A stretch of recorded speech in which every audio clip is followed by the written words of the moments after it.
Right. So Moon is the debut feature by Duncan Jones, who came on the show when we did the programme from Edinburgh. And as you said before, there was a little discussion at the beginning about how long we could go into the interview with Duncan Jones before mentioning who Duncan Jones was. Now, before we mention who Duncan Jones was, let me say that when I saw Moon, I didn't realise who Duncan Jones was, but you leapt in and said... He made a reference to his father. And the fact that when he was a young boy, he and his father used to make films together. When that seemed to be a perfect point to point out to everybody that his father's David Bowie, which seemed relevant. And also, it is interesting that him having made a film called Moon, which incidentally coincides, obviously, you may have noticed if you had a radio on in the last sort of few weeks that this is the anniversary of the moon landings. He was obviously thinking about movies which came out around the same time that his father had recorded Space Oddity. So consequently, several reviews have come under the very, very punning title Space Oddity, as if nobody had thought of that before. But let's put all that out of the way. Having looked at the movie as I did without knowing who Duncan Jones was, here's what I saw. Story about a guy in the near future, working a small mining colony on the far side of the moon, therefore having lost contact with Earth for a while. And he is coming to the end of his contract. He has no direct contact with Earth, but there are signals sent back from his wife, from whom he is estranged because of the time that he's been away, but he is looking forward to getting back to his wife and child after having had a long period of loneliness out on the lunar surface. Then an accident occurs. The next thing that happens is he wakes up back in the moon base in perfect health, then goes out and rescues himself, finds himself back in the moon base with two versions of himself, a perfectly functioning version and a slightly battered up version, and the only person who can explain anything is the HAL-like computer voiced by Kevin Spacey. Here's a clip. What the hell's going on? Who's the guy in the rec room? Where did he come from? Why does he look like me? Sam, you're out of bed. Yeah, Gertie, I'm out of bed. Who's the guy in the rec room? Sam Bell. Come on. You are Sam Bell.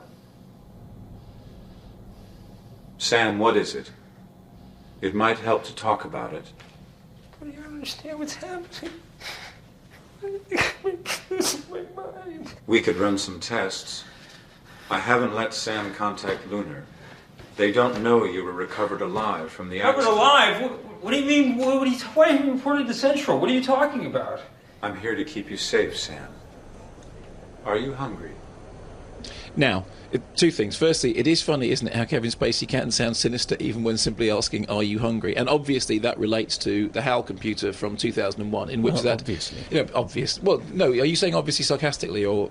that's what you thought? I think an onboard space computer is going to... Immediately sound like the voice of 2001. So. Well, does that work with the space computer in Alien, in which it's called Mother, therefore it's a different gender, which fundamentally changes that relationship? Yeah. Okay, fine. So all space computers in movies are essentially... Apart from Marvin, the paranoid android. Yes, who's clearly not an onboard space computer, but is a robot, which is completely different. Okay, so... There'll be a golf update. I was really impressed by Moon for a number of reasons, primarily because, as with all the best science fiction movies, it is a film about ideas in which the science fiction trappings are just used as a framework for those ideas. It is essentially about the great loneliness of space and the idea that when you go out into the unknown, what you end up being confronted with is yourself. I mean, it's interesting how many science fiction movies are about the search for God, or the search for the spirit, or the search for the soul. And of course 2001 itself ends up in that enigmatic place in which Stanley Kubrick just kind of gives up, throws everything. We have a light show, and then Bowman goes off into some other place and becomes the star child, which some people have chosen to interpret religiously. Of course, in the Arthur C. Clarke version, it's nothing like that at all. In the Arthur C. Clarke version, actually, he is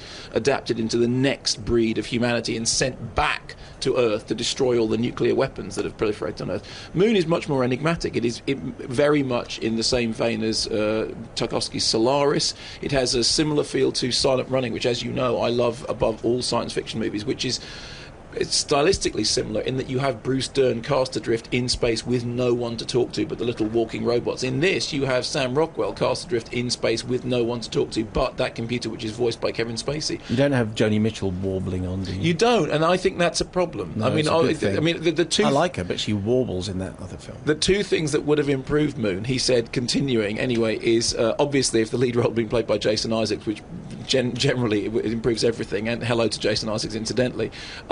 is that a little bit of Joni Mitchell on the soundtrack would have gone a long way. But it also reminded me of things like Soylent Green, the kind of conspiracy element of Soylent Green. But interestingly enough, all the films that it reminds me of are early 70s paranoid dystopian sci-fi thrillers. And he was too young to watch those the first time round. I mean, he's from the Blade Runner generation.